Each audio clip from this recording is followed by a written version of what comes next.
রাইয়ের সাথে ঘটে যাওয়া এই অনাকাঙ্ক্ষিত ঘটনা শোনার পর এবার নিজে থেকে নাওয়া খাওয়া সব কিছু ছেড়ে দিল স্রোত। হ্যাঁ বন্ধুরা, ভিডিওতে লাইক দিয়ে দেখতে থাকুন। স্রোতের ভাত কাপড়ের অনুষ্ঠানের পর যখন স্রোত ফোন করে ওর মায়ের কাছ থেকে অনির্বাণের সাথে ঘটে যাওয়া এই অনাকাঙ্ক্ষিত ঘটনাটা শুনতে পায়, ঠিক সেই মুহূর্তেই সার্থক হঠাৎ করেই দেখতে পায় যে স্রোত কান্নায় অঝরে ভেঙে পড়েছে। ঠিক সেই মুহূর্তেই সার্থক স্রোতের কাছে গিয়ে স্রোতকে জড়িয়ে ধরে বলতে থাকে যে, কী ব্যাপার স্রোত, তুমি এরকম করে কাঁদছো কেন বলো তো? আর এরকম করে খাওয়া ছেড়ে তুমি চলে এলে কেন বলো তো? হাজার হোক তুমি তো সকাল থেকে কোনো কিছুই মুখে দাওনি, তাহলে এরকম করছো কেন বলো তো? কী হয়েছে স্রোত, চোখের জল ফেলছো কেন বলো তো?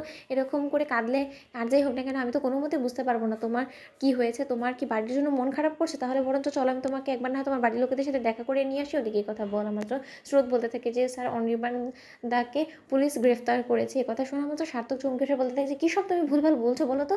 তখন সার্থককে স্রোত বলতে থাকে যে ওর বিরুদ্ধে নাকি মিথ্যে শ্লীলতাহানির অভিযোগ এসেছে, আর তাও আবার কোয়েল দিদিভাই করেছে। তাহলে তুমি বুঝতে পারছো যে কোয়েল কতটা নোংরা প্রজাতির মেয়ে। কথা বলা মাত্র সার্থক বলতে থাকে, আমি তো তোমাকে আগেও বলেছিলাম যে রাই দিদিভাই যেটা করছে সেটা ভালো মানুষের পরিচয় দেওয়া হলেও কোয়েল মোটেও ভালো মানুষ না আর সুবিধের মানুষ না। আমি তো আগেও বলেছিলাম, এখন যে বিপদটা এসেছে তার থেকে আর যাই হোক না কেন অনির্বাণ দাদাভাইকে নির্দোষ প্রমাণ করাটা যথেষ্ট পরিমাণে চ্যালেঞ্জিং হয়ে দাঁড়ায়। বা স্রোত ওদিকে স্রোত বলতে থাকে যে, স্যার আমি তো ভেবে পাচ্ছি না যে এখন আমি আমার দিদিভাইকে কী দিয়ে সান্ত্বনা দিব বলুন তো? দিদিভাইটা নিশ্চয়ই বড্ড বেশি টেনশনে পড়ে গিয়েছে।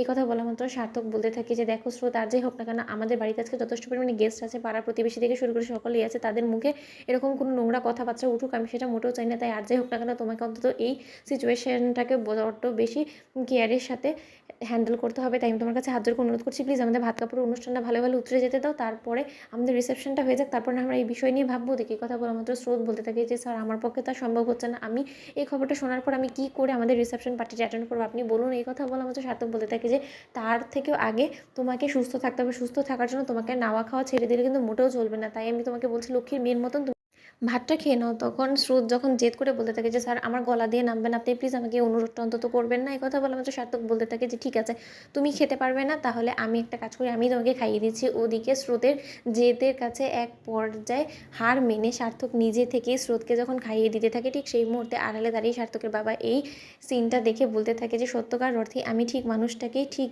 মানুষের হাতে তুলে দিয়েছি, এবার আমার ছেলেটা শায়েস্তা হবে স্রোতের কাছে। এই কথা বলা মাত্র সন্ধে ঘনিয়ে যখন রাত হতে চলেছে, ঠিক সেই মুহূর্তেই সার্থকের এবং স্রোতের রিসেপশন পার্টিতে অ্যাটেন্ড করার জন্য রাই তৈরি হয়ে যখন আসে, ঠিক সেই মুহূর্তে রাইয়ের বমুনি চমকে ওঠে আর বলতে থাকে যে, রাই তুমি এখন তৈরি হয়ে এলে যে, তুমি কি ভাবছো? তুমি কি এখন রিসেপশনে যাবে? তুমি কিভাবে যাবে বলো তো? তোমার মনের মধ্যে যে কত তুফান চলছে সেটা তুমি খুব ভালো করে জানি, তা শর্ত সব কিছু এড়িয়ে তুমি কি করে যাবে বলো তো?